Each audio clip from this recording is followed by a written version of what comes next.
Hey guys, good morning. Let's get started. I'm going to read a simple verse out of Revelation 3:20. I think all of you have heard this verse before. I'm going to read it to you because it is so apropos for today. And it is, behold, Revelation 3:20, behold, I stand at the door and knock. If anyone hears my voice and opens the door, I will come into him and will dine with him and he with me. He who overcomes, I will grant to him to sit down with me and on my throne, as I also overcame and sat down with my Father on his throne. He who has an ear, let him hear what the Spirit says to the churches. He's standing at the door and he's knocking, folks. He's knocking. I'm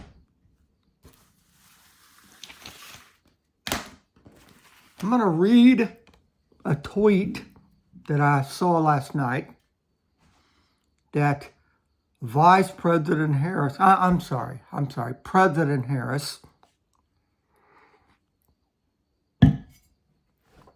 tweeted on October the 5th. This is her tweet, October the 5th, and it reads as follows. I am concerned about the security and well-being of the civilians suffering in Georgia, Tennessee, Florida, and North Carolina. The United States will provide nearly $157 million in additional assistance. Oh, I'm sorry.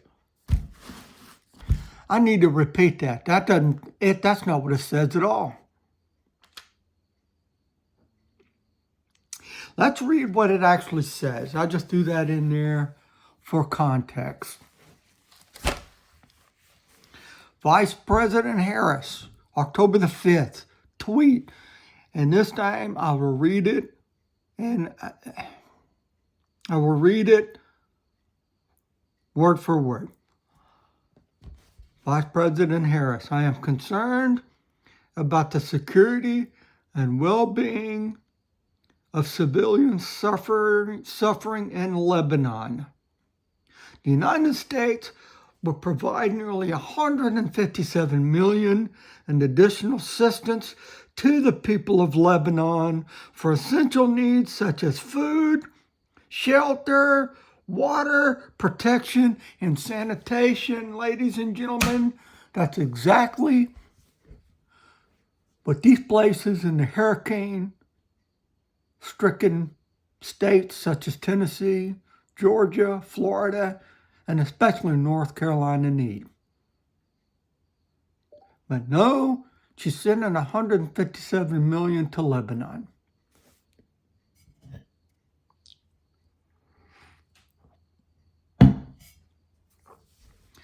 This burns me up. That Mayorkas can come on there and say that FEMA has no money, but she can send $157 million to the people of Lebanon. When the people of North Carolina, I have seen the videos of total destruction. People have lost their homes. Their cars have washed down hurricane-created rivers. People have lost babies that they were holding in their arms, and the rivers have swept them out of their arms to their deaths.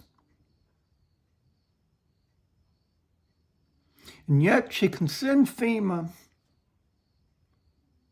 Oh, they can apply for $750 worth of aid. Apply, and guess what? Some of these are not getting it. But she can send $157 7 million to Lebanon. What is going on with this country? When I have seen already TikTok videos of these crackpots that are getting on TikTok and YouTube praising that the hurricane took these red states out, that God judged them for being racist.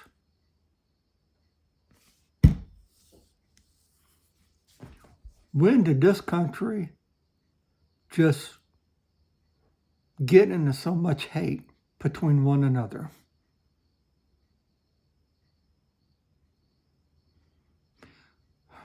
Young people praising that this hurricane had just, all right, I'm going to stop right there.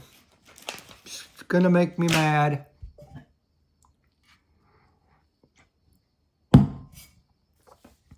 Hey, at least I know where her priorities are. Let's send aid to Lebanon. Let's forget about our own people.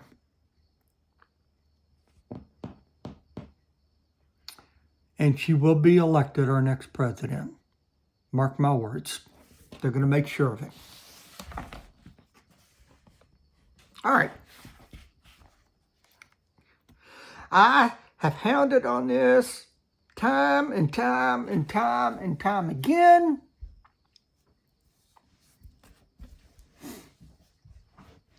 I'm going to quickly go over this real quick before I get into the story. For those of you who are weary, battle-tested, tired, downtrodden, discouraged, that you listen to the right channel or you listen to the wrong channel, that told you on a shadow of a doubt that this rapture would happen this Feast of Trumpets. Well, number one, on this channel, as you know, I have never believed that it could happen on the Feast of Trumpets. Number two, that we are under a different covenant. We are not, the feast, those feast days are not for the church. How is it going to be fulfilled? We will find out eventually. It's just the rapture of the church doesn't have to fulfill it. So we're not going to put it away for another year. In fact, none of them believe that the rapture could happen in the wintertime. Well, I am here to tell you that it can happen in the winter.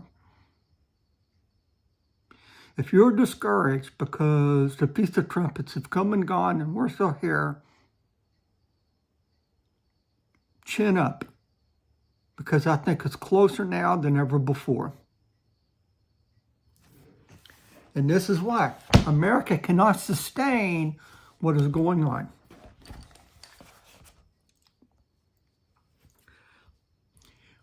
This hit me hard because I'm one of these people. Let me tell you a little story. A lot of people have credit cards to back them up. We don't. We don't have credit cards. That makes it that much tougher in this house to live by. If we don't have it, we ain't got it. That means sometimes going without groceries. Yeah, I've gone days without eating. Am I killing myself? Yeah, I am.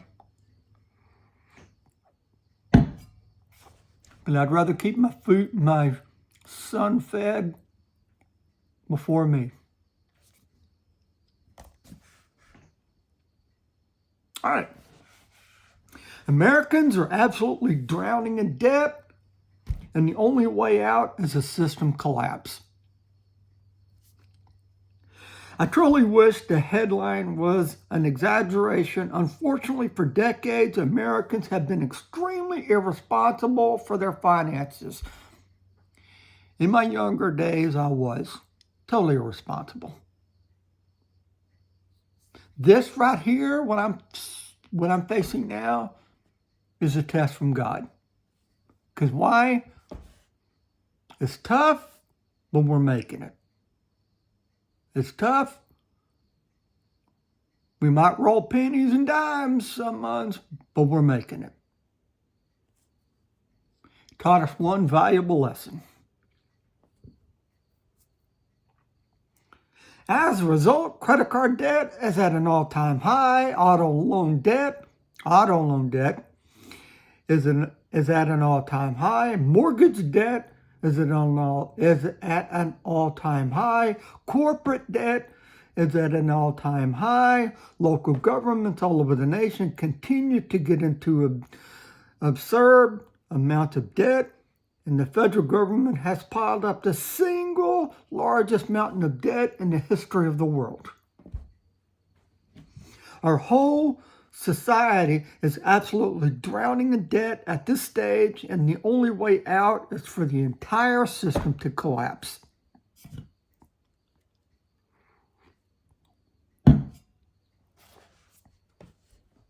On Tuesday, it's a couple of weeks ago. On Tuesday, a couple of weeks ago, we learned that the total amount of credit card debt in the U.S. has reached a new record high of $1.08 trillion with the T dollars. That's how much credit card debt Americans are in. $1 trillion, $1.08 trillion to be exact. I want you to just wrap that around in your mind. Just wrap that around you. Quoting, Americans now owe $1.08 trillion on their credit cards, according to a new report on household debt from the Federal Reserve Bank of New York. Credit card balances spiked by $154 billion over the year, not over the 10 years, over the year, matching the largest increase since 1999, the New York Fed found. Still quoting, credit card balances experienced a large jump in the third quarter, consistent with strong consumer spending and real GDP growth, said Donggon Lee, the New York Fed's economic research advisor. End quote.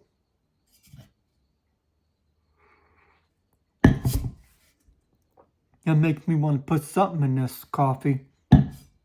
I'm kidding, but still.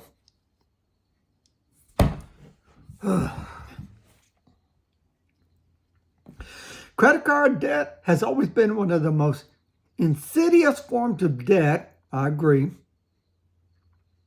But now the banks are pushing credit card interest rates to unprecedented heights. Quoting, the rise in credit card usage and debt is particularly concerning because interest rates are astronomically high right now. The average credit card percentage rate, or APR, hit a new record of 20.72% last week, according to the bank rate database that goes back to 1985. The previous record was 19% on July of 1991. 20.72%. Do you know what that will do? Anybody who uses a credit card will never be able to pay that off. Never. That's mob rates right there. That's mob rates. And what do they do when you can't pay it? They're no longer considering bad debt. They sue you. They sue you. They'll send out a letter telling you to go here, and they'll send it out. Maybe they'll send it out 2 days.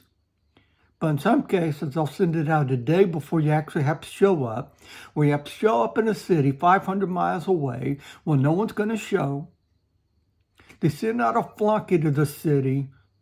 When the defendant doesn't show, the judgment automatically goes against them, and you got a judgment on you, ruining you for life. How do I know about that? Don't ask. Don't ask.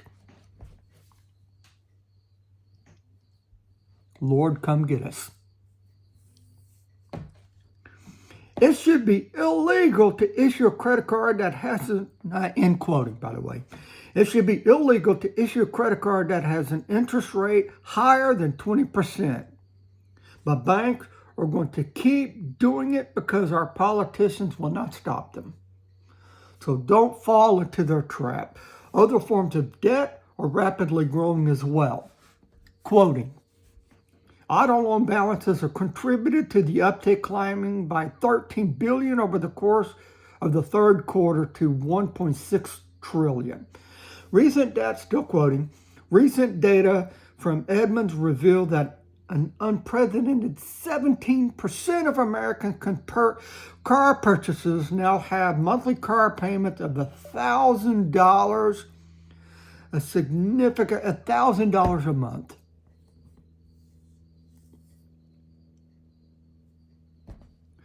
A significant increase from 7% 3 years ago. This trend highlights the extent from consumers, despite being financially stretched, are willing to take a massive auto debt in these uncertain economic times as a macroeconomic headwinds pile up. Still quoting, new Google data, first revealed by ex-user Car Dealership Guy, shows Americans are searching give car back on the internet have soared to a record high.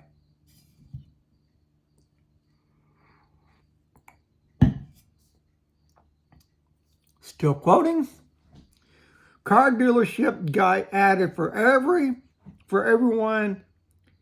DMing me, no, you can't give car back a car. That's a repossession.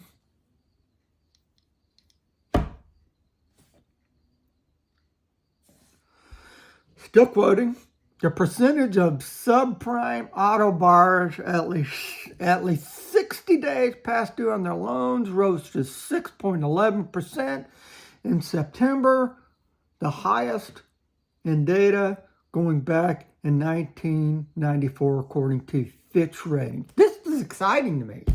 Why? Because the more this collapses, the more that we are going home. That's the reason why I don't worry about those feast dates. This can't continue. The Lord has got to come get us soon, because this can't continue. This is just not the U.S. This is all over the world. All right, that was the end of the quote. Student loan debt. Student loan debt, meanwhile, increased by $30 billion. Don't worry, Harris will just bail them out.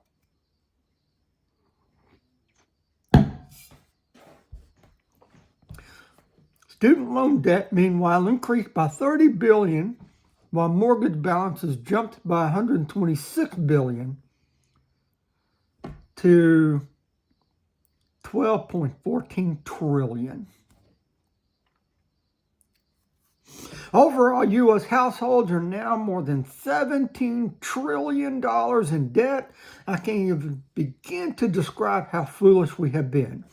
The only way to keep the party going is to borrow even more money, but thanks to higher interest rates, we are not going to be able to purchase as much. There is something that Kevin O'Leary pointed out in a recent interview. Quoting, we're looking at a downsized America. I tell it like it is, O'Leary said on the Big Money Show. 3 years ago, even 24 months ago, you get a mortgage at 4.5%, you're lucky to get one at 8% today. So that means the size of the house you're going to buy is 20 to 25% smaller. That's a downsize. You want to borrow for a car?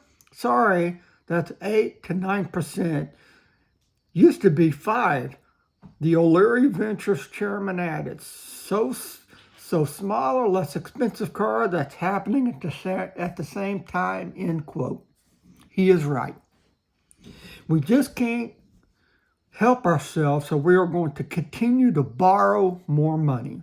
The same thing is true for our corporations. Total corporate debt is at the highest level ever recorded.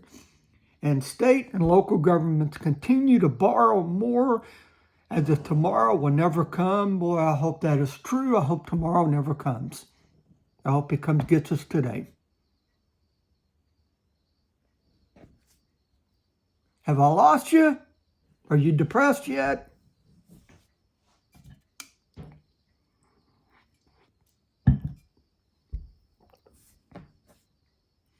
But the biggest offender of all is the federal government. The national debt is currently sitting at $33.6 trillion, and it is constantly going higher. You can watch the national debt clock race upwards right here. To me, the debt clock is actually a countdown to the final destruction of America. Once upon a time, I warned that the U.S. would be paying $1 trillion in interest on the national debt by the year 2030. Well, guess what? We got there early. You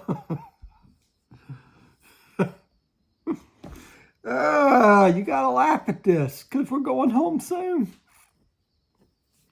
We can't sustain this. The whole system is collapsing. They're sending $157 million to Lebanon, where our people here in the U.S. are struggling. They have no homes left, and they're sending it to... All right, let's continue. According to Bloomberg, we have already crossed the ominous threshold.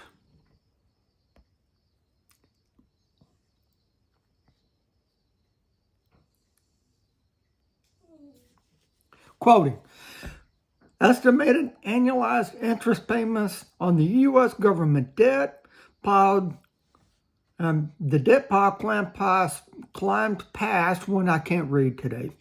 Climbed past $1 trillion at the end of last month. Bloomberg analysis shows the projected amount that has doubled in the past 19 months from the equivalent figure forecast around the time. The estimated interest expense is calculated using the U.S. Treasury data, which state the government's monthly astounding debt balances and the average interest it pays. Wow. End quote. As usual, things are even worse than many of us originally projecting. Before I end this article, there's one more thing I wanted to mention. The glitch that affected the direct deposits of so many paychecks all over the nation still has not been resolved 5 days later. Quoting, Federal Reserve officials are urging banks to work with customers hurt by ongoing deposit delays that prevented some people from accessing their paychecks and other funds. A number of customers still haven't received their direct deposit paychecks following a human error. Was it human error?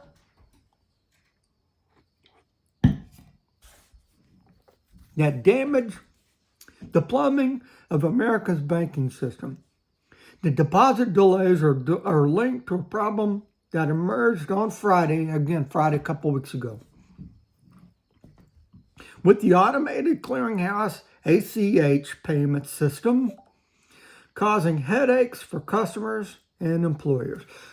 Still quoting, the Federal Reserve encouraged banks to work quickly to resolve issues for customers experiencing delays in receiving direct deposit payments as a result of operational issues at a private sector payments provider. A Fed spokesman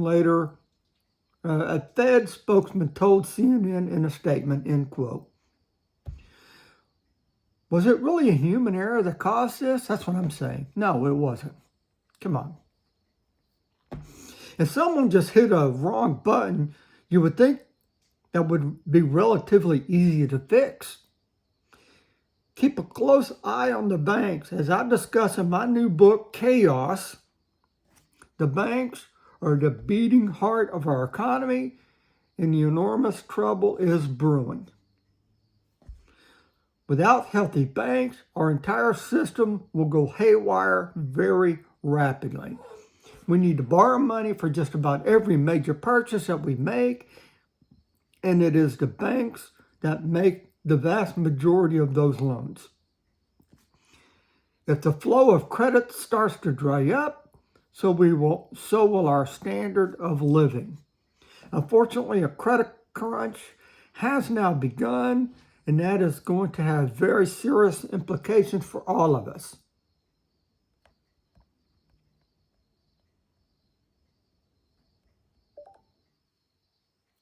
End of article. Folks,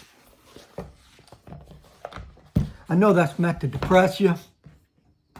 It excites me. Why? Because we're going home soon. Sooner than later. Yeah, the Feast of Trumpets is past, but I just don't see us here much longer.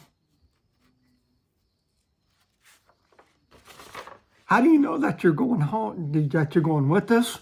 Acts 13, 38 and 39, therefore let it be known to you, brethren, that through him forgiveness of sins is proclaimed to you, and through him everyone that believes is free from all things from which you could not be free through the law of Moses. 1 Corinthians 15, 3 and 4. For I have delivered to you as of first importance what I have also received, that Christ died for our sins according to Scripture, and that he was buried, and that he was raised on the third day according to Scriptures. He shed his blood so we can wash our sins in his blood. Romans 10, 13. For whosoever will call on the name of the Lord will be saved. It is that simple. All you have to do is say something like this: Lord, I'm calling upon you. Like the thief on the cross, Lord, Lord, please remember me in paradise. That's it. You also say something like, I know that you died on the cross for me. That's a perfect sacrifice. I know that you shed your blood for my sins. I don't deserve heaven, but please forgive me of my sins. Please write my name in your Lamb's Book of Life, that it may never be erased. And I know it'll never be erased. For you are my one true King. And please forgive me of my sins, past, present, and future.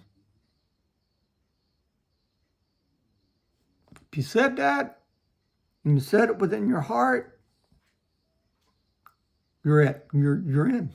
That's it. Not about works. It's about believing in him. And please do so today. We are running out of time. We're running out of time. Like, share, subscribe to this video. For those who have been with me since the very beginning, I thank you.